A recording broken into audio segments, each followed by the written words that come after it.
Nice.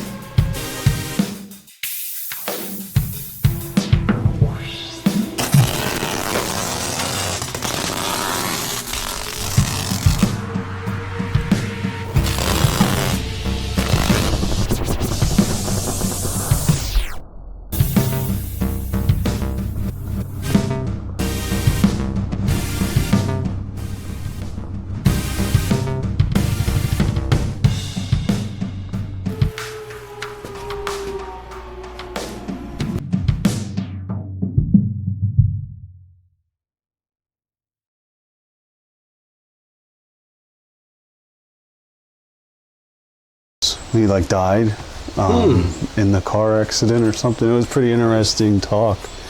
But for those of you out there, this is Jason Williams, the owner, CEO, and president of Limitless Metal Designs. Indeed. We are at an amazing set right here in South Carolina near Lexington, the Pearl Reef Tiki Tavern. Built by the one and only Jason Williams. Jason, thanks for being here with me. Thank you for being willing to do this. And it's my pleasure. And your land. I've been staying on Jason's land in my RV for a while. He's got a couple acres out here, right by Lake Murray. It's been beautiful weather since you've been here. Yeah, Sunny gorgeous. days. Other than the cold at night, it's freezing. But it feels good right now. This is definitely a first as well. Got fall leaves just sick falling people out here. Yeah, we're both a little sick, so. Yeah, excuse my voice because it's kind of not all there. Jason, so what about this spot was good for Limitless Metal and your wife and baby? Like, what made the decision to get this here? Obviously, I started in a small garage in a cul-de-sac. Yeah. Doing metal work. Welding, cutting on the plasma table, stuffed in a garage. It got really tight. There was a lot of noise. Cul-de-sac. Not many people are enjoying loud compressors at 5 a.m. in the morning.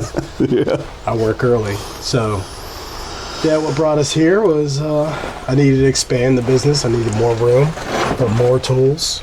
So, I started the business in 2020. I bought this land in 2021 and then started building the house, and we didn't get in here until right at the end of 2022, basically January of 2023. And been in that shop and slowly building my tool selections in there and trying to grow from there. Awesome. So basically just space and noise complaints made you settle out here. I never got noise complaints, but I could tell nobody wants to hear an air compressor at 5 a.m. No, that's not a quiet thing.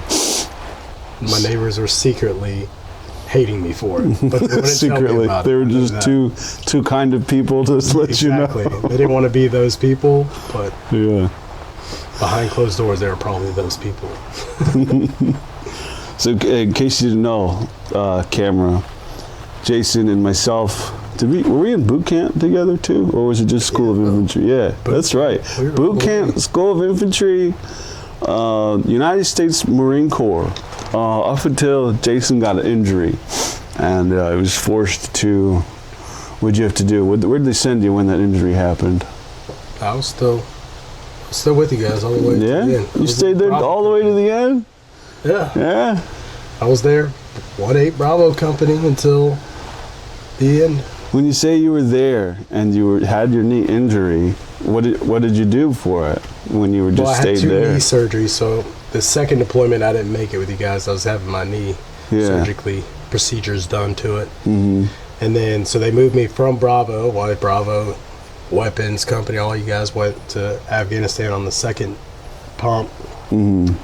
I went to Delta Company for a little bit, and then when you guys got back, I went right back to my got you. Nice. Company as soon as you guys got back. And then, I was there, and then they actually put me with you and Weapons at the end. That's right. They moved us all 81. That's right. They're like, let's push everybody that's getting out of the Marine Corps, let's just push them all in one. And then Gilligan went to Bravo Company. That's right, he still had some more time to stay in. And another reason I like doing these interviews is because I don't really remember. My memory's horrible. And so whenever I talk to people about what we did. It brings back a lot of memories, and then it's it's been a while. So you served from it's 09, probably same as me, right? Then boot camp together. So 09 to you were the when? 13. Okay. Gotcha. Well, I got my certificate of honorable discharge, but it was dated for like 2018. I didn't get it till like 2018 because you inactive reserves. Yeah. I didn't have that because I got medically separated. Okay, I got you. So they found me medically unfit for the infantry. So then they put me on the med board. Gotcha. That's when that happened. So I got out technically March 30th of 2013. My actual EAS was with you on, what was it, August 31st, I think it was. Yeah. Yep. That was our original, because we went to boot camp. We were day ones together. Yeah, day ones. EAS. Man, back in those days when we were children. Yep. Running the United States Marine Corps in a foreign country. 19 years old, running around with a rifle. Oh, yeah. Good old days. Yeah, I showed Jason my AR yesterday. It seemed like you were a little rusty. Do you think you can remember how to fire a rifle? Absolutely. Yeah? Oh, yeah. What would you shoot in the Marine Corps? Were you an expert sharpshooter? Yeah, I did do, well, no, straight out of boot camp I wasn't. I did shoot, I unked the first time, and then I qualified expert, but then when you qualify, if you unked the first time, you can't get, even if you qualify expert, they won't give it to you. Oh, because you unked the first time. Yeah. Okay. But then I did a little re-up, or when we were in the... So you got the pizza box, and then you did a re-up? Remember we went to the rifle range in 1-8, sent us all there, and I got my redo. There you go. Got your second chance at the rifle range. Yeah, I was a pizza box for a while. Nice. Limitless Metal. How's this year been for Limitless Metal? LLC. It's been a little bit slow. Yeah? Yeah, I've been doing different things here and there. Been lacking on posting content, but yeah, I'm slowly picking back up here, getting jobs here and there. Yeah, that's one thing I find tough is figuring out what content to make, you know? That's kind of why I just started doing the Duff Towns. You just roll, you got mics, you got a good thing that you made that you can show off, you know, good background, the lighting, the bar. We just, we got the wrong kind of drink for the set. Yeah, I need a margarita. Yeah. It's 5 o'clock somewhere. Margarita. So how about Pearl Reef Tiki Tavern? Where'd you come up with that? So obviously that was another reason why we wanted to move, was we were expecting a little one back then. Yeah. She's 2 years old. But congrats, that's awesome. Yeah. So she was born literally a month after we moved into this place, and her middle name is Pearl. Oh, sweet. So I was like, I want to do that because it's got Pearl. Yeah. It's got the tiki talk to it. So I was like, I used AI. I was like, give me some cool names with Pearl. And of course, the first one that comes up was Black Pearl. And I was like, the Black Pearl. Too original. Yeah. Even though I love my pirates. Uh-huh. I'm a pirate ship. I'm a big pirate. Is that the Black treasure. Pearl? Who knows? Hobby Lobby buy. Nice. But yeah, and then I started looking at a whole bunch different kinds, and I kind of actually I pieced a couple names together. Because I had a tiki bar at the old house. Yeah. And I called that one, what did I call it? Scrappy Cove. Scrappy Cove. Scrappy Cove Tiki Tavern. That's cool. So I wanted to keep the Tiki Tavern. But Scrappy Cove, I called it Scrappy Cove because I built that whole tiki bar out of scrap yeah. from my old job, from all the plates that we used to buy, all the wood in between it. I built the whole thing out of all that. So how about all these artistic metal things? Did you do those, or did you buy those? No. You did all of them? Yeah, if it's metal, I bought it. Nice. Or I built it. Yeah, that's really nice. The seahorses and the school of fish, and obviously the pearl with the clam. It'll never rust. Sweet. So, yep. Did the whole thing. powder coated. Put a clear coat over those. That's all like kind of like the raw brushed aluminum. Mm-hmm. And then layered the clamshell there. Put a pearl right there in the center. Nice. A lot of thoughts go into my Oh, things. yeah. Pretty awesome. Lately, it's been the birds that you've been into, right? Oh, yeah. Getting into the birds and sublimation.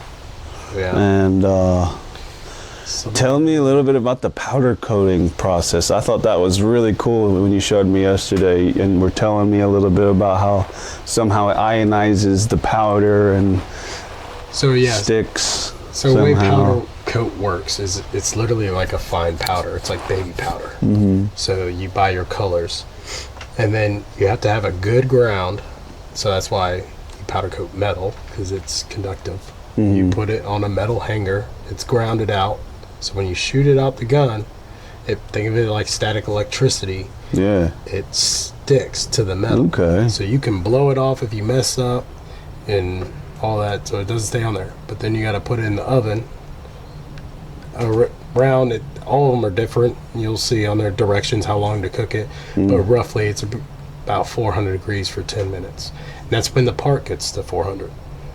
So the part's got to be 400. Okay. So your oven say 400, but your part's only at like 378. You might want to wait until your part gets 400. And how do you monitor those temperatures? I have like a laser Thermometer gauge. Nice. So I just pop the door open. Mine, my oven will be about 240 degrees, and I go check my parts like 430. Oh. And so I'm like, so I have to keep an eye on. Gotcha. Okay. So a lot of temperature fluctuations. Yeah. Gotcha. That's cool. But the powder coat needs that high temperature, and then somehow does it like sublimation onto the metal or? No. So it basically melts that powder down. Okay. And Gotcha. connects a nice bond. And they become one. They can become one. Nice. And when done right, it's a very durable paint finish. So let's get into what your biggest metal project was, and then, or maybe your first. What was your first metal project? And then we'll go to. So what started me out was I started building table legs for my buddy Dillweed's Custom Wood down in Florida. Dillweed's Custom Wood. Yeah. Nice. So he started doing epoxy tables, and he was buying table legs from Amazon, and then they were just too flimsy, and he knew I welded, and I believe I was working at Sorenex's Gym Equipment, welding over there at the time, and he's like, hey, you think you can build me some X legs? So I was like, sure, why not? Mm-hmm. So I got some metal, and I welded it together, and he was like, oh, these came out great, I need more. And they're pretty heavy duty. Oh yeah. I bet. He wanted to make sure it was a conference table he was building. He was like, this table top is probably going to be about 500 pounds. You think those table legs were going to hold it? And we had some parts on a pallet, and I went and weighed that pallet, and it was like 3,000 and something pounds. And I went and put those pallet on those table legs. Whoa. The table legs didn't budge. Nice. That's heavy. Yeah. That ain't moving. I told him, I was like, all right, you wanted to make sure it'll hold the conference table. I was like, it'll hold the whole conference room and everybody standing having a party on it. So I think you'll be okay, unless the screws rip out of the wood. So that would be your only problem. But the legs ain't going to fold on you. So it was a conference table. Was that the first project, or the legs for it? Okay. So he had multiple tables. So then I was building table legs here and there as a side job. And then I bought my first plasma cutter, a little small table, and I decided from there, I was like, oh, well now I could put art pieces, because he would order sometimes just like a square leg, just like a basic square leg. And I was like, what happens if we were to put a rose compass in the middle of that, and I welded in there as like a decorative thing? And he was like, oh, that's cool. So I had bought my first plasma table. I did one of those for him. I did a couple legs like that for him. I did one where I put an anchor inside of it and I welded chain around it. Dang. So that's cool. That sounds really neat. So You've been getting real creative with the works over the years, for sure. That's cool. Where does the creative ideas come from? It's in my family. We're all creators. Yeah, my dad does laser work. He did CNC woodwork. Okay. Routers, and my sister does a lot of laser work, so she builds like wood signs, kind of like I do. Mm-hmm. Very decorative, layered. So let's change it up a little bit. So say you're like displaying your products or something, and you got one of your birds, and someone is like, "So this is really cool, but what do I do with it?" So you encounter that. What is that? Is it frustrating at all? It's a little frustrating because it's like when you look at a picture frame and you go to ask the person, "Oh, this is a cool picture frame, but what do you do with it?" Yeah. That's how I feel on it. It's wall art. Yeah. So you would hang it on a wall. It's like I would take that shark off the wall and say, "This is neat, but what do I do with it?" Display it. Oh. It's wall art. It's one of them frustrating questions. It is a frustrating question, and it happens a lot when I do markets and stuff like that. But I just smile and wave. And another one is like the metal birds that mount to posts. Mm-hmm. I don't know if you can capture. I don't know if this thing captures it. We'll grab. We might be able to see that one right now, and then I'll get some shots of this other stuff, and I'll put the shots in the back. I got some hummingbirds. I got 2 different parrots, like the one I gave you. It's like right there.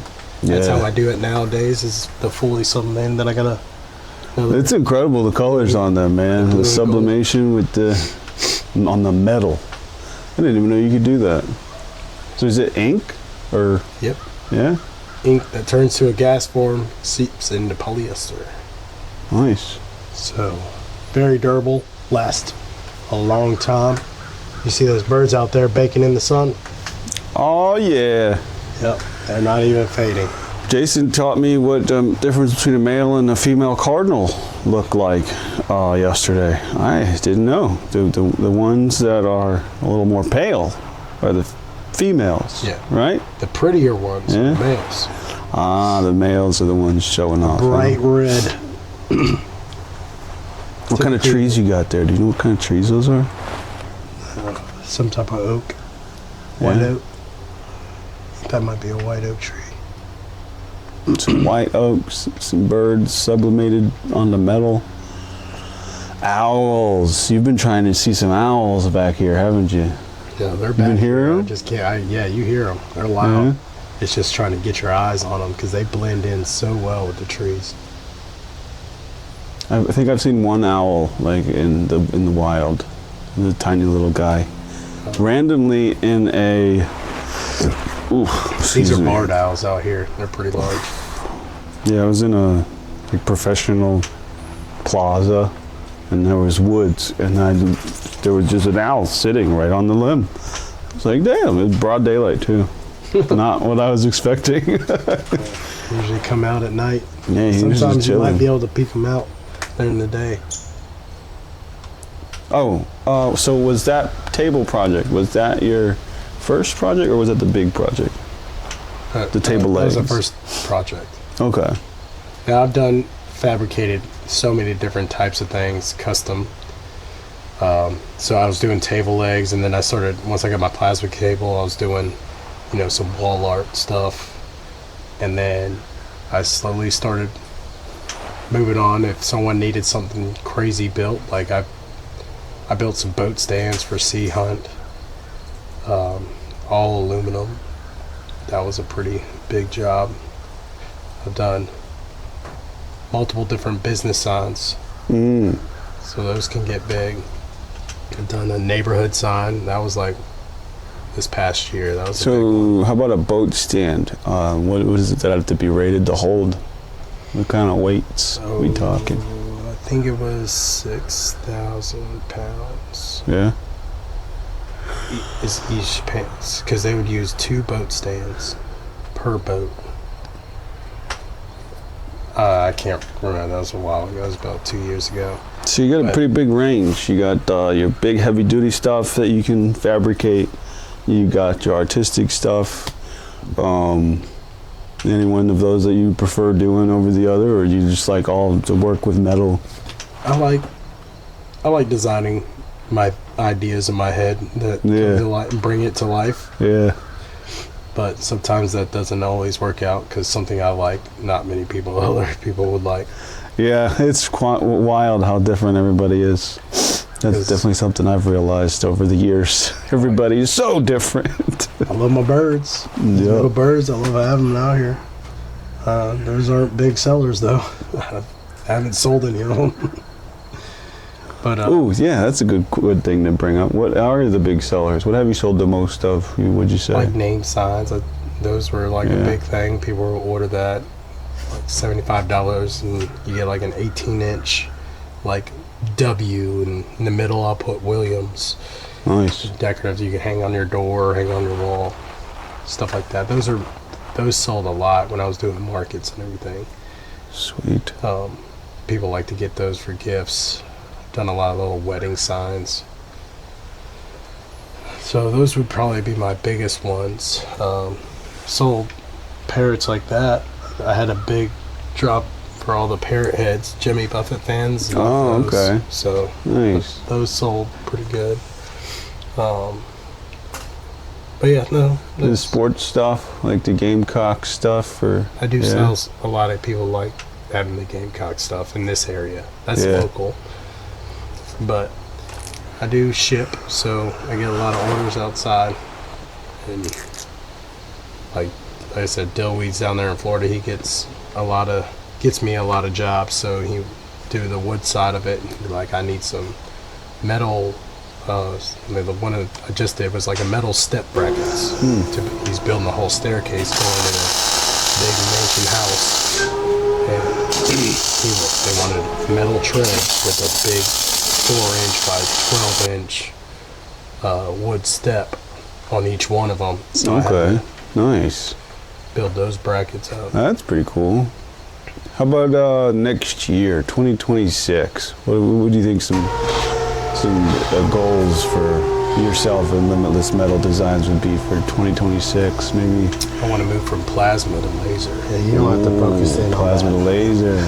I don't know what your trailers got on there. Yeah. But it did not want to weld good. Less energy consumption. Way better cut quality. Way better, finer cuts you can do with it. I wired it off. Way faster. Enough, but I don't know, just the weld just was everything not sticking very way well. better. Yeah. What about in terms of like numbers, like orders and stuff? Would you want to double your orders? Oh yeah. Would you want to triple them? Or like, would triple be too much, or would double be like right about a good? I want to have a good amount of orders that I would like to get to the point where I have like 10 orders a day off of my website. Yeah. Stuff that I already know how to make. That'd be pretty fun. cool. So then at that point, maybe I'll hire someone else to help me. Yeah, you'd probably need it then, yeah. But I have tons more ideas of stuff I'm going to come out with, and then as you've been here, I'm building that studio. Yeah. So I'm going to have that room, and that will help me with my shipping. Definitely. And my sublimation type room with heat pressing, keeping everything clean, and having my printers in separate and different rooms for different things. And because as you saw, my shop gets dirty. Yeah. Dust gets everywhere. Powder can get everywhere. Literally. So the thing I don't need is signs that are done and waiting to be picked up or so, sitting in my shop, getting dusty and dirty. Yeah. And so that's the one thing I wanted to avoid. So that's why I'm building that studio. Nice. So well, one of my goals for our filming and next year would be probably I want to do probably twice as many interviews like this than I did last year, which I think might have been 10, so maybe 20 next year, but it's surprisingly difficult to get them set up with people that I don't know. But it is pretty cool going back and watching and then showing whoever I was interviewing, and because like Tracy, he's the older gentleman, just hearing him talking about his life, he's real excited to talk about his life and things that have happened, and especially because he was so close to dying, you know, like had that out-of-body experience. He was just happy to get a record of him sharing some memories and whatnot. But that's for me. Yeah, I just want to try to stay focused too, you know. For me, staying focused on a goal is difficult. I don't know, how about you? It's ADHD. Yeah, my ADHD is horrible. And I think it's getting worse as I get older. Yeah. Talk about all the projects that I showed you in the shop. I'm like, oh, look at this go-kart that I started to build, and I still haven't finished. I started that build like a year and a half ago. And it's just sitting there, and then... That's how all the electrical is in my RV. It's all like, oh, I started this, started that one, started this one, started that one. Oh, I bought all the... Now it's all everywhere. Bought all the DOM tubing to build a whole cross cart. Yeah. Still haven't started that project. Bought the tubing to put that on pause. Yeah. Bought all the motors and everything to build the electric motorcycle, and that's sitting on a shelf. I jump the gun and I go and buy this stuff, and then I don't even start the project. So dang, that's another thing. Is you got a great idea, you know what parts you need, you order them, and then it's like, man, that's gonna be a lot of work. It's gonna be a lot of work. I have nothing but time, but I procrastinated this year. Like, I don't know what happened to my mojo, but I finally got it back. Nice. So I could have had all those projects done this year. Now we just gotta get healthy. Yeah. Gotta get healthy, man. Yeah, this sickness needs to go. So what do you think? Maybe a good goal for finishing those projects? Maybe there's 4 quarters in a year, so maybe you finish 1 in 1 quarter, 3 months, and then the next one. That cross cart will take longer than a quarter. And it's like, I don't know where I would store the frame because that's going to be pretty big. Yeah. It's going to take up some room, so I'm going to have to build a warehouse out in the acre. Go buy a shipping container and try to stick it in there. Yeah. But yeah. Running out of room. That's a big shop too. You're running out of room. I am running That's out wild. of room. I keep buying tools and filling it up. Yep. So I put everything right back in the business. I'm not paying myself out of it yet. And that's a goal, is maybe this year coming up, I'll actually start paying myself out of the business. Maybe showing some good profit. Yeah, I think if you make some steel targets for me, maybe we could work on selling some of those to some people in Florida. Maybe, I don't know, anywhere. You're targeting now the whole United States, right? Yeah. Okay. Maybe eventually I'll ship outside the U.S., but I got to do the research. I don't know really about how all that goes. I wouldn't know customs and how stuff. That would work either. It might even be kind of smart to just narrow it down to South Carolina and the southeast. Well, all U.S. is easy. Oof, excuse me. Yeah, is it? Yeah, I mean that's no problem shipping around here, but it's like there's a lot more that goes into it when shipping internationally. I did have someone ask me on the website if I did ship to Australia, and I was like, I can, but you got to pay the shipping, because I do have a thing on there. It's like you spend over $100, it's free shipping. But if I not international, no, I wouldn't make a profit probably off of that. No, yeah, that'd just be all shipping expenses there. Man, it's such a beautiful day. Yeah, man, it's perfect fall day. November, what, the 4th, 5th? See all the leaves coming down. So nice out here. You done did good out here, Jason Williams. This is a good spot. Peace. It's a real good spot. But boom, yeah, I think that's about 30 minutes. How about some closing remarks? You want to tell the pretend there's an audience out there somewhere that you want to give a message to? I don't know if I probably looked at the camera a couple times, but I'm too mesmerized by all the beautiful trees behind me. You got to do a pan out of what we were looking at. Okay, I kind of understand. I'm also a bird guy. I'm looking for birds. Trying to spot out some new ones. Yeah, we'll go ahead and get some other shots now. But the audience, did you want to say anything to the audience? Bye. Limitless Metal Designs everywhere. What's the website? .com. LimitlessMetalDesigns.com. Hell yeah. Designs with an S. It's plural.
Nice.